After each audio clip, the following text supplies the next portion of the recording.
Okay, Marcus, thank you so much for joining me today. That's really awesome that you have time to talk to me. And let's just get started. Yeah, thank you for having me. Yeah.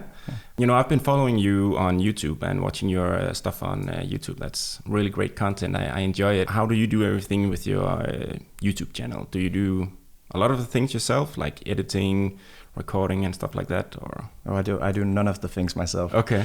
Like I have a content creator in house who does all my content for me, even posts it for me. But that's because really good. Like, I'm super busy with all my clients and all my other work, and I know that if I had to do any of it myself, it wouldn't be done. But I know it's super valuable, so yeah, that's why I chose to say, okay, I'm gonna invest in having someone help me out with this. That's really cool. I'm kind of different that way because I really want to know how everything works. So I'm always really engaged in all the processes and trying to figure out how things work. But I think you're actually doing it the right way, not to involve, get too involved in all the details. I'm really just focused on trying to produce some content that brings value, and I know that if I got into all the technical details, then that would be where my focus was, and not on bringing value to people. So how is that journey for you? Trying to start out making content and learning how everything works, even though it's not yourself with hands-on.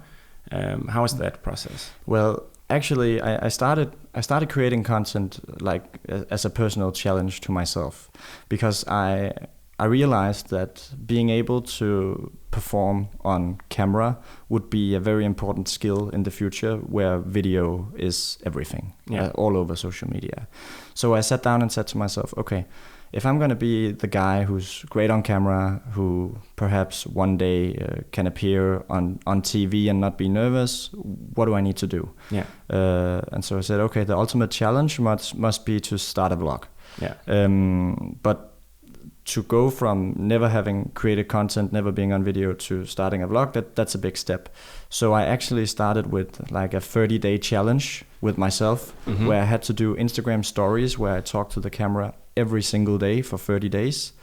And the cool thing about doing the challenge thing is that one of my biggest fears when I started to create content was, what if people are going to think? People are going to think I'm full of myself because I want to make videos. And by making it a challenge, then I kind of had an excuse to say, okay, I'm only doing this because of a challenge. It's not, I think there's a lot of that going on here in Denmark. A whole lot. I had the exact same feeling when I picked up the camera for the first time. And by the way, I have also the same motivation to do it as you, because I think being able to use these kinds of media is extremely important if you want to run a business in the future. Well, now.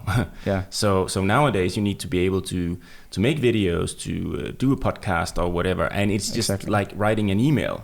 I mean, think about it. If we didn't know how to write an email, we wouldn't really be able to run a business. So it shouldn't be something. It's just a part of everyday work. Yeah, like every person, every entrepreneur should be like a small media company. Like you have to produce content to be pre-noticed. After the challenge, you started to doing an actual vlog. Yeah, I started vlogging with an iPhone, and then and I actually edited the very first vlog that I have on YouTube. I edited that myself, and then I realized, oh shit, I'm not really that good at this. And then it takes a lot of time as well. Yeah, then I had a guy that worked at our office that thought, hey, I could do that so much better. Let me do it for you. I let him do it.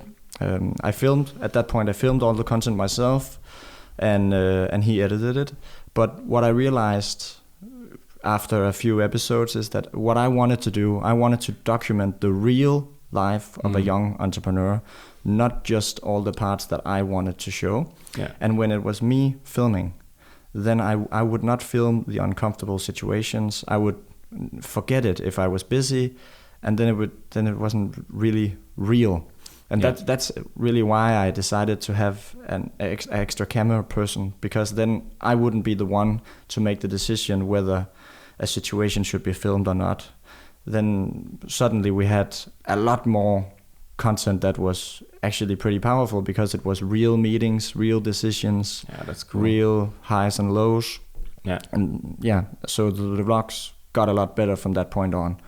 And I've realized through what have I done, 70 episodes or something, that the more honest, the more real I get, the more people enjoy it, because there are so many entrepreneurs that project this awesome life of supercars and champagne, and but not many who wants to show like the really tough, hard road to get there. Like, everybody's talking about the grind, but nobody's showing it. I mean, everybody's enjoying and driving fast cars, but they're not showing what it actually takes to get there. Yeah, and nobody wants to admit that there are things that they actually don't know and don't have the answer to. Everybody wants to seem like perfect. Yeah, exactly. Yeah. And that's kind of what I want to. That's really cool. I think that a lot of people will be inspired by that, and I enjoy watching the videos because of that. Because it's really nice to see how things are done, and sometimes it's not like. There are other vloggers that are doing the other kind of content where everything is about driving the fast cars and being at awesome places. And that's, it's nice to look at, but it doesn't really provide anything else than maybe a little entertainment. It doesn't give you any valuable information or something that you can actually use afterwards. So for me, it's really nice to be able to get something out of it, some valuable information. Yeah, and also like I know it because I seek inspiration from other entrepreneurs on YouTube, Instagram, etc., etc. And a lot of young entrepreneurs have a tendency to compare themselves to others. So I think that there is a need for someone like me, like other people that can show the real life. Yeah. Because I get messages from people that are like, okay, I love your content because I have this small web shop and I thought I was doing pretty shitty because all I read about is young entrepreneurs making millions. Yeah. But I want to show people that it's okay. It takes time. My first startup failed. Like it's gonna take a long time. You're gonna make mistakes, and that's cool. That's part of the journey. Yeah. Yeah. So how do people react to you doing this kind of content? I mean, your family, your employees. What do they say? They think it's pretty cool, but that's also because in our company we have a very, very transparent culture. Like most people, even if they're just a part-time worker, knows pretty much everything about what's going on in the business. That's cool. So that's why it works for us. If we were a traditional company where there were secrets and things people shouldn't know and that kind of stuff, then it would be a problem. But there's pretty much full transparency, so the employees doesn't think it's weird when I share like my feelings and thoughts in a vlog, and most of them actually don't even mind to appear in the vlogs. They think it's pretty cool. They think it's pretty funny. Yeah. And we use it as a way to sometimes go back and see, okay, where were we a couple of years ago? Because good memories. Yeah, and to see how far you've come, like how much you've grown. Yeah, definitely. When I look at the Marcus in those videos that I made a couple of years ago, like I really want to learn him. I teach him a couple of things, but yeah, I totally get that.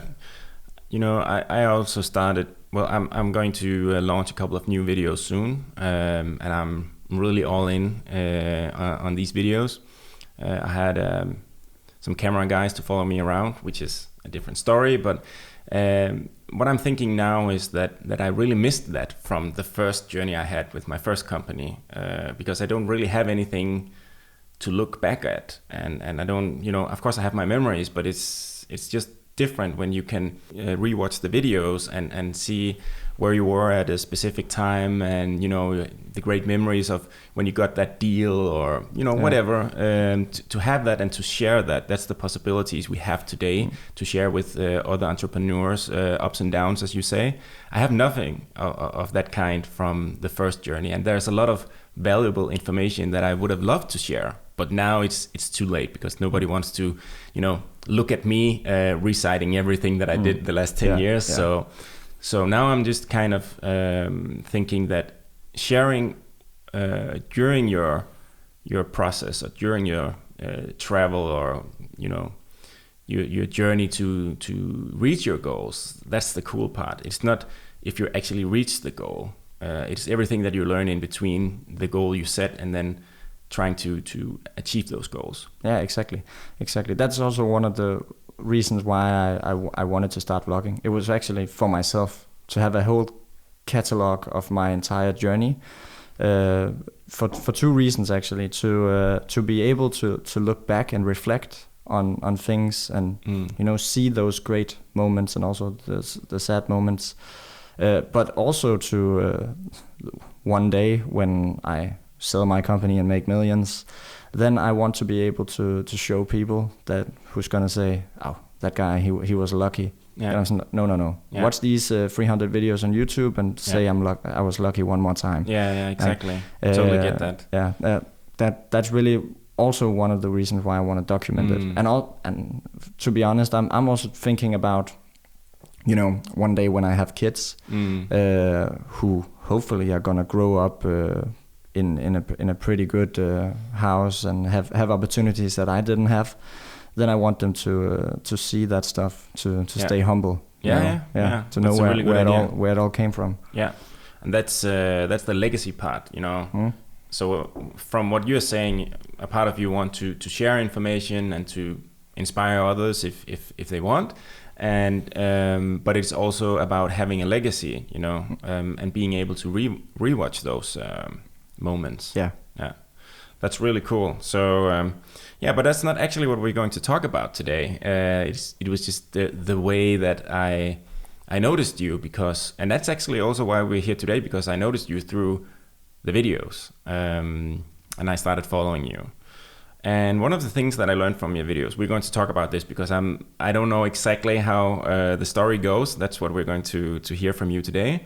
But I understand you started at a very young age, and I think that starting a business from a very young age is something that is inspiring to others, but also something that they can learn from. So that was kind of the angle that I was thinking about. I don't even know what your first company was, so let's talk about that. Yeah, okay, we can take it right from the beginning. Yeah. So when did you start, and what did you do, and why? So I had my first. I started my first company when I was 19. Right after I finished high school, because actually I tried to start another company first. I wanted to, at that time I was really into fitness, and I wanted to start a gym in the town where I live in. So I made a business plan, I made budgets, etc., and I went down to the bank and said, hey, I want to borrow 2 million Danish kroner. And of course they said, hell no, you can't do that. And I was so pissed off that they didn't want to borrow me those millions to start my gym. So I was like, okay, I have 50,000 Danish kroner in my bank account. What business can I start with that so I can make money to open my gym?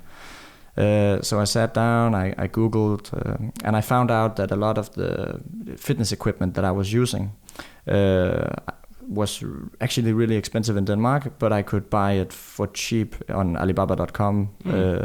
So I said, okay, I'm gonna try to get some products home to Denmark and try selling it.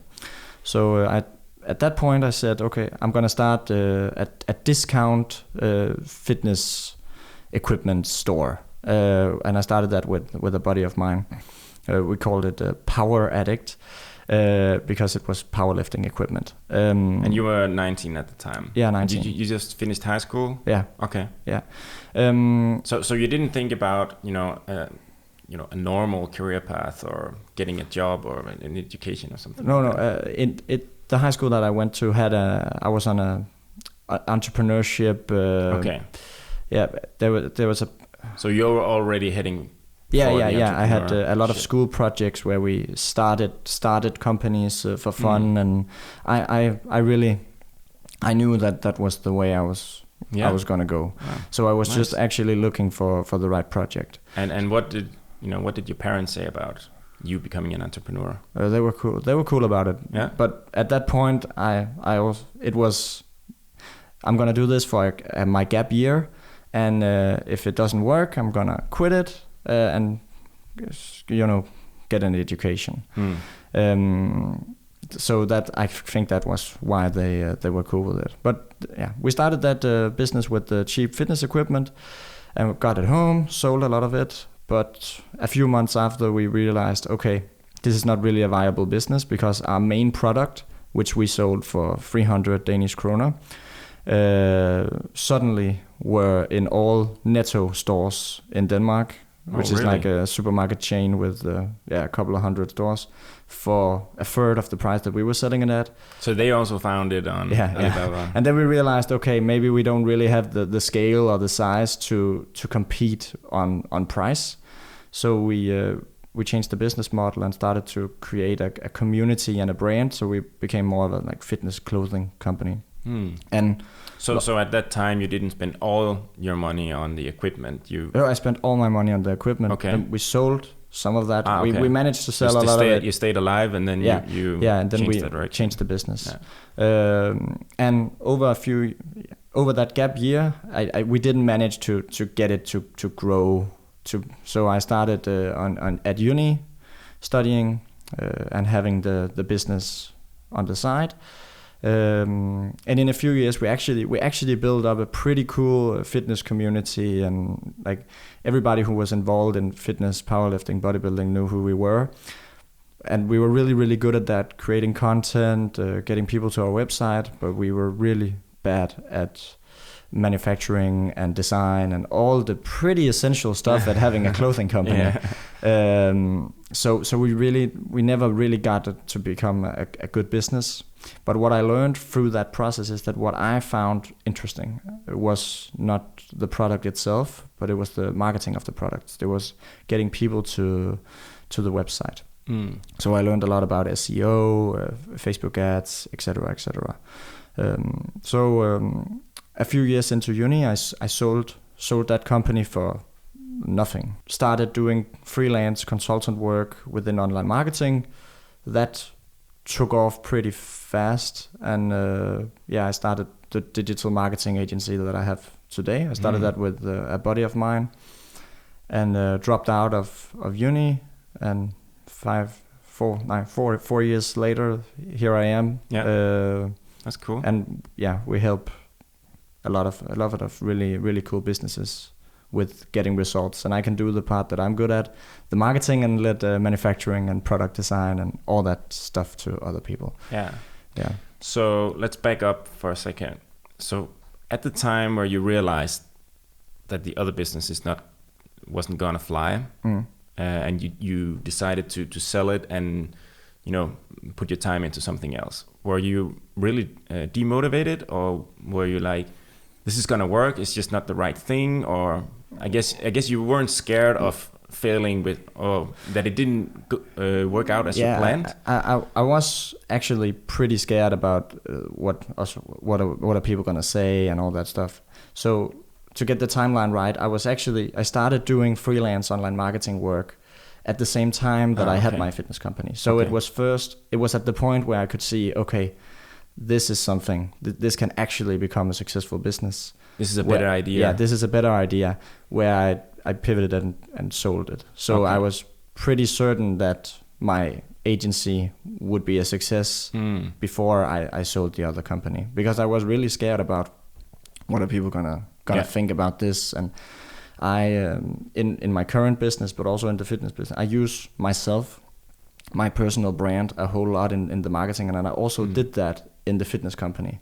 So my whole identity was Marcus, totally the fitness guy.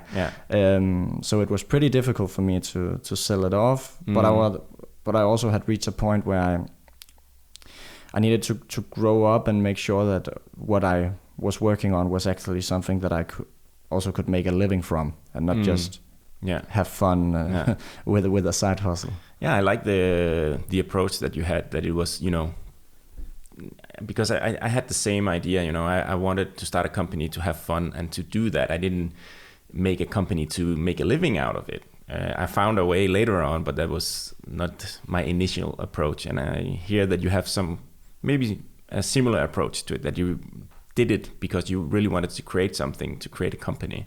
Yeah.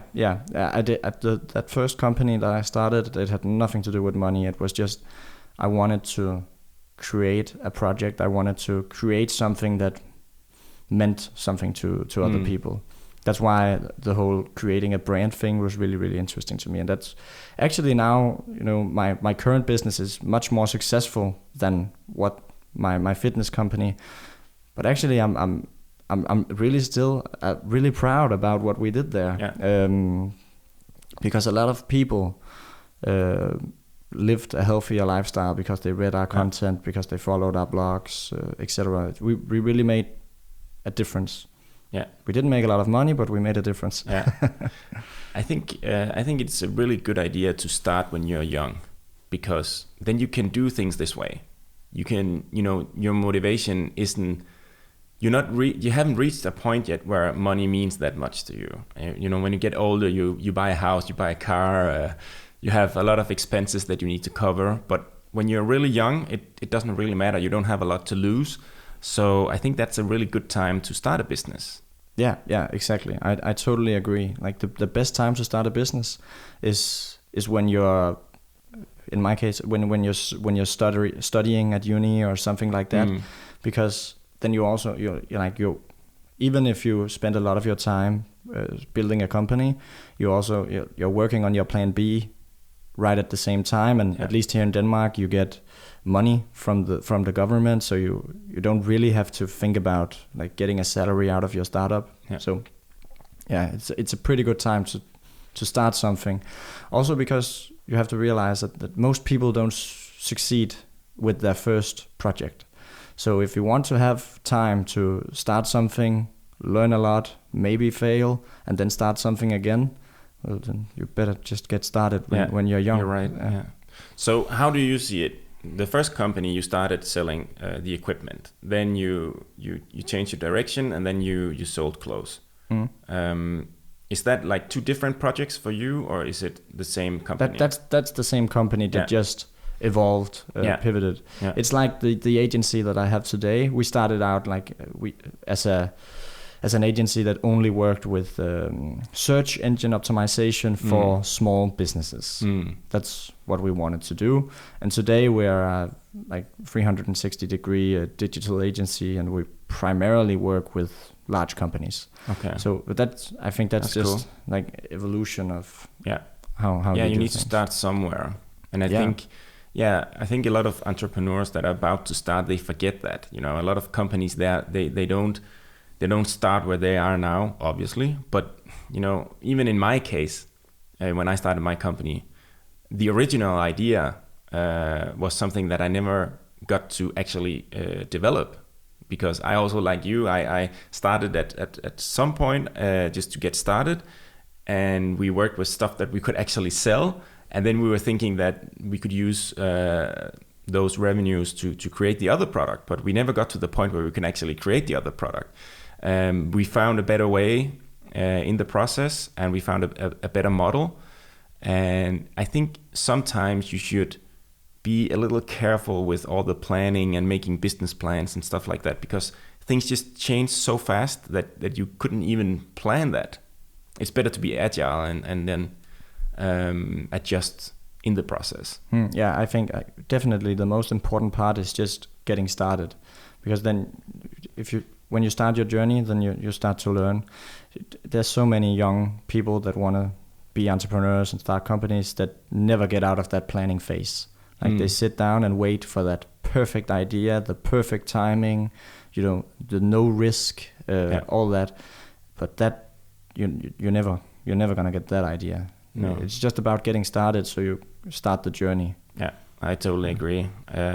I could have never, I was at university when we started out our company, and I was learning everything about business, making business plans and budgets and stuff like that. But we never used any of that when we started out, because we were just like a couple of guys that were really keen to start a company, and then we just, started, and all that we forgot about all those things that we actually learned. Later on, I think we used a lot of the things that we learned, but in the beginning, we were let's just get started and figure things out as we go. And to me, that's a personal approach that I really love. I still do that today with almost everything, because it's really, I think people are not clever enough to figure everything out by themselves, so they can't really sit at their office and figure out everything that the customer wants and predict how they would react to the product. You need to create something,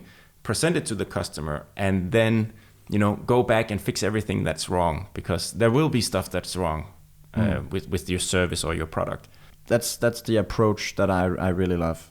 That's actually one of the things that propelled me to start when I was 19, is that during high school I had a lot of people like entrepreneurs that came and spoke for us and told us about entrepreneurship.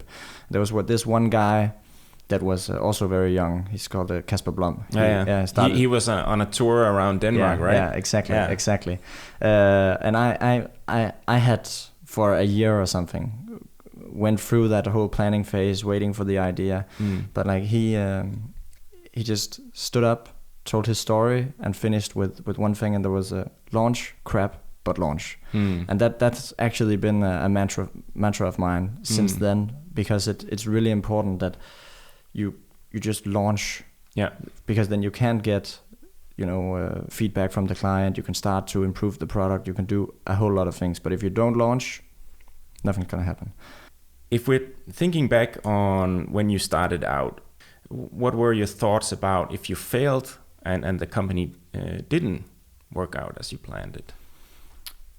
Well, actually, I didn't really think about it. Like, people who know me and know how I do things see me as like I'm wildly optimistic. Like, if I get an idea, I can't really see how that can go wrong. And so, awesome. and a lot of times that have been a real problem to me, because if I have an idea, I just run with it. So the thought of failing actually never occurred to me before like a few years in. Like I didn't think about it, because I was so certain that this was gonna be a success. That's awesome. Yeah, and actually when it in the end wasn't the great success, then I just convinced myself that, well, this was the greatest education that I could ever have. Yeah. And I'm so certain that that's gonna make my next project a huge success. So I really didn't think about it that much. Sometimes when we had one time where we have spent a lot of money on products from a new supplier in China, where everything came home and it was all crap. In those dark moments, I might have thought about like what are we gonna do if this doesn't work, but like the thought of actually failing never occurred to me. And that's also today. Like I had a few challenges with the business I run today, but I can't even imagine not succeeding. Yeah, that's cool. At some point. Yeah. Like I know that, okay, my current business, if that failed tomorrow, then in my head I'm certain that, okay, that's because the next big thing is coming. Like I don't know, like it's just how I'm wired. Yeah, I think that's what clever people call the positive bias. And that's exactly what you described, that you're so convinced that you will succeed that you don't really see failure as an option. Yeah, exactly. It's like I see it as one of my great strengths, but you have to be careful that it doesn't become a weakness sometimes. Yeah. But I've talked a lot about this with like my girlfriend when we had some troubles at the company, and she's like, "But how are you gonna fix this?" And I'm just like, "Well, I know it's gonna be a success." Yeah. And she's like, "How? How do you know? How are we going to get out of this problem?" I'm just like, I just know. So for the first 13 years, I was really practicing to stay focused on the one idea and make sure that I was there for the entire time, so that everything ran smoothly. And I always dreamt about starting new companies and having multiple companies, being a serial entrepreneur. That was really something that I aspired to do, but I only made one company.